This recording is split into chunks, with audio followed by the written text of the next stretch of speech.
Bonjour à vous, chers amis. Je voudrais vous entretenir ici de la troisième voie. La troisième voie est la voie du cœur, celle qui ne se soumet pas, ni ne se révolte non plus. La voie du cœur est la capacité à créer en nous un espace indispensable pour accueillir ce que nous sommes, un espace indispensable pour ne pas nous laisser engluer dans le scénario du monde et nous laisser happer par la peur ou la colère. La voie du cœur est la troisième voie, celle qui voit mais ne condamne pas, celle qui ressent mais ne fuit pas, celle qui éprouve mais ne se fige pas. Si vous n'apprenez à créer un tel espace entre le monde et vous, vous serez happé et broyé par les illusions qui s'y déchaînent. Revenez en vous, dans votre cœur, dans cet espace inviolable. Nul ne peut y pénétrer si ce n'est vous-même. Entrez dans votre cœur comme l'on entre dans un temple afin d'y déposer vos fardeaux, vos angoisses, vos révoltes et vous y ressourcer. N'abdiquez pas et ne partez pas en guerre dans l'irréflexion et la réaction. Donnez-vous le temps de la présence, un temps de conscience, un soupir entre les fêtes et votre expérience intérieure des fêtes.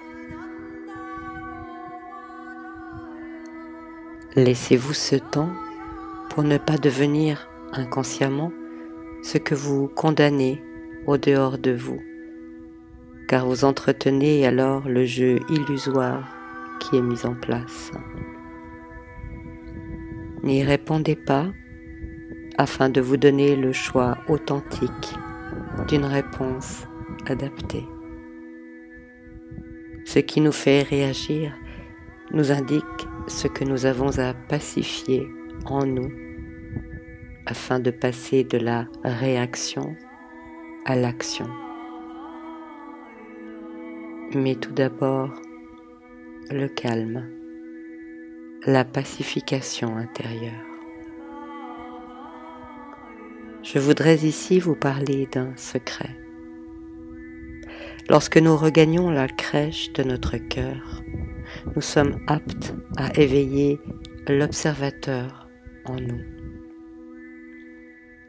La présence de notre je suis.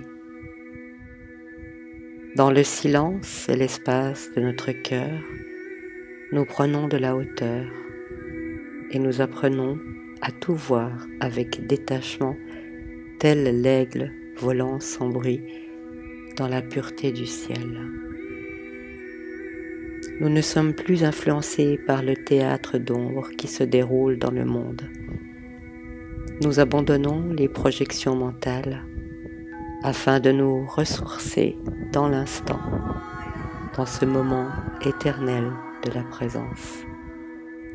Et nous y apprenons le vrai courage, qui est d'avancer un pas après l'autre, sans présumer du lendemain, ni de la minute qui précède, ni de celle qui suit.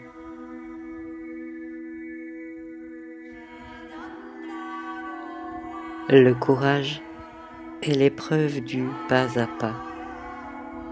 Cœur et courage sont frères jumeaux. N'ajoutez donc pas une once d'inquiétude à votre journée. N'alourdissez pas inutilement votre fardeau et voyez que les contraintes auxquelles vous croyez vous heurter ne sont que des illusions. En ce moment précis, nul ne vous menace. En ce moment précis, nul ne vous contraint. Et si vous pensez le contraire, mettez la contrainte à l'épreuve du temps. Soyez résistant et résilient. Sachez ce que vous voulez.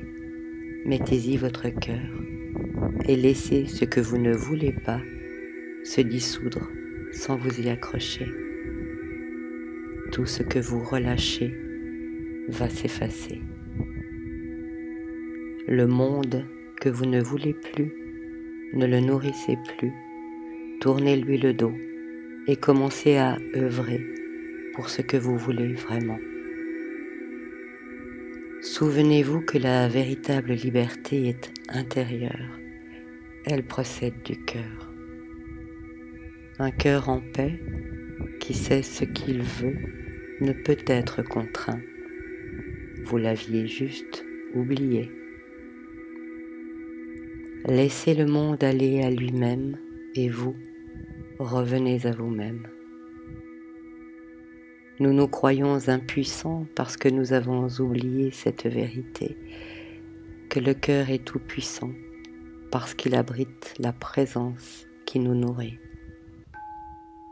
Si le cœur est en paix, l'âme en repos face aux turbulences du monde, alors les solutions, les opportunités, la providence viennent à notre rencontre.